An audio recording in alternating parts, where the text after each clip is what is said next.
Dans cette vidéo, je vais essayer de te convaincre du fait que si tu arrêtes d'écouter de la musique, ça va te faire passer un cap dans tes performances en mathématiques. L'idée étant que on a l'impression que on progresse en mathématiques quand on travaille, quand on est en cours, quand on est en train de ficher son cours, quand on fait des exos, bien sûr, on progresse pendant qu'on fait ces choses-là. Mais ce que j'ai remarqué en prépa, c'est que même quand tu bloques devant un exercice, même quand tu as l'impression de rien comprendre à rien, que il se passe rien, enfin ça m'est arrivé plein de fois de passer 3 heures sans écrire grand-chose parce que j'avais l'impression de rien maîtriser, j'avais l'impression que tout ce que j'essayais n'allait pas marcher, n'allait pas aboutir, que j'avais pas les outils nécessaires, que je comprenais même pas l'énoncé. Enfin, il y a plein de fois où je travaillais dans une espèce de flou, j'avais l'impression de ne pas progresser du tout, et pourtant, une semaine, 2 semaines après, quand je revisitais ce genre d'exercice ou des exercices qui étaient analogues, bah, tout ce flou-là que j'avais fait était concrétisé, et ça devenait hyper facile de faire l'exercice. Ce que je veux dire, c'est qu'en mathématiques, même quand tu n'es pas en train de réfléchir consciemment en mathématiques, les petits moments un peu de flottement dans lesquels ton cerveau tranquillement il met les choses à leur place, il revisite certains concepts, il met d'autres en lien, c'est un truc qui est précieux et qui te fait progresser sans que tu t'en rendes compte. Il y a plein de gens qui me disent sur Instagram, j'aimerais bien progresser en maths, mais visiblement, je suis super nul parce que j'arrive pas à faire des exercices. Mais même les moments où tu galères sont des moments où tu progresses. Récemment, j'ai écouté une interview de Claire Voisin, donc Claire Voisin qui est une grande mathématicienne française, et dans cette interview, elle disait qu'elle travaillait chez elle. Et plus que ça, elle disait, elle travaillait chez elle, et quand elle bloquait, bah, ça lui arrivait de prendre des balades un peu dans l'appartement, d'aller sortir, d'aller marcher, ou d'aller faire un peu des tâches ménagères, parce que ça lui permettait de prendre un peu de distance.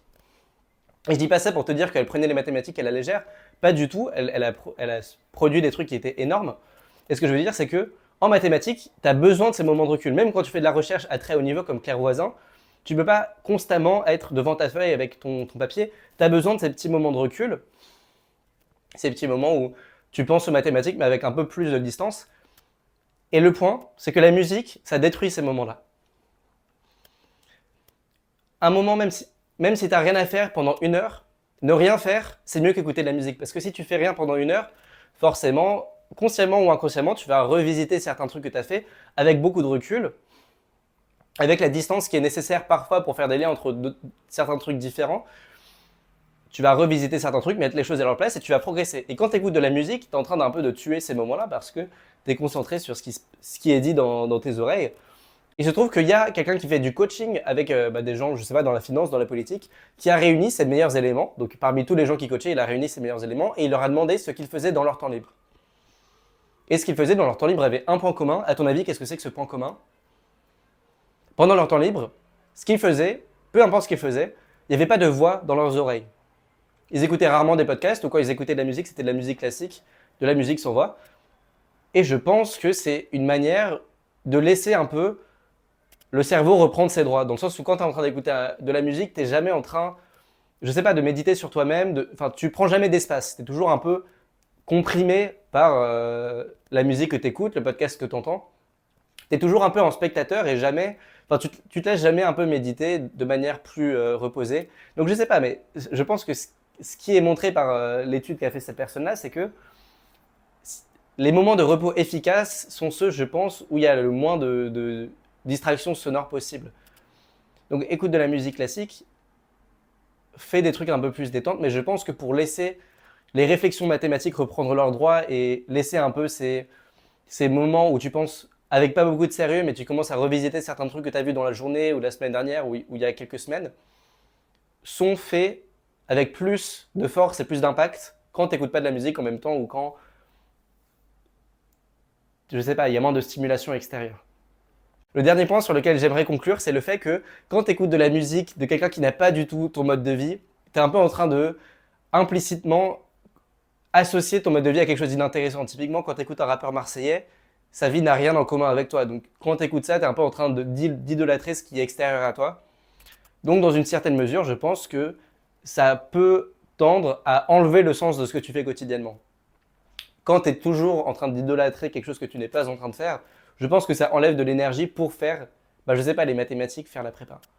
Voilà, donc ça c'est comment je conclue la musique. Enfin, moi j'ai arrêté d'écouter de la musique quotidiennement quand j'étais en fin de prépa, quand j'étais en moitié de deuxième année. Et maintenant quand j'écoute de la musique, c'est beaucoup plus riche.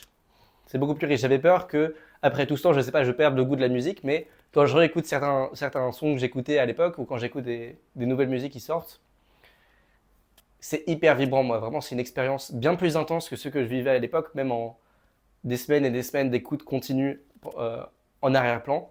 Donc, arrête d'écouter de la musique, je pense que ça va te rendre un grand service. Ça paraît comme pas grand-chose, le fait de juste être plus... Enfin, le fait de pas écouter de la musique pendant son temps libre.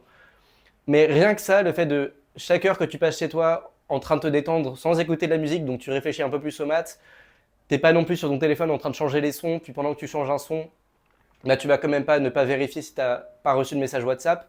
Et ensuite, enfin voilà, le fait d'enlever, je sais pas, 5 minutes, 10 minutes de ton écran lié au moment où tu vas sur Spotify, sur le long terme, ça a un énorme impact et ça fait que tu vas détruire des gens qui ont à peu près le même mode de vie que toi, mais qui écoutent de la musique. C'est des petits éléments, mais qui, ajoutés bout à bout, font que tu as beaucoup plus d'énergie pour travailler les mathématiques, que tu es beaucoup plus performant, que tu as beaucoup plus de recul parce que tu as eu ces moments où tu as réfléchi aux mathématiques avec plus de distance sans la musique. Moi, quand j'étais en prépa, je passais très peu de temps. Je passais pas tant de temps que ça de plus à travailler avec les autres. Je travaillais en moyenne beaucoup moins que les autres. Les gens me prenaient pour un fou quand je leur disais que je travaillais pas jusqu'à 22h30 et que je me couchais à 22h. Tu as besoin d'aimer les mathématiques, tu as besoin d'être investi en cours, d'avoir une écoute active, tu as besoin de travailler les exercices souvent, plusieurs heures par jour à mon avis, et beaucoup le week-end et beaucoup pendant que tu es en vacances. Mais je pense que travailler constamment, ça peut nuire à l'intérêt que tu portes aux mathématiques. Enfin, ça peut faire que tu es un peu lassé. Euh, donc, à toi de trouver l'équilibre, mais je pense qu'enlever la musique, ça va te permettre de laisser un peu ces temps de vagabondage reprendre leurs droits sur toi.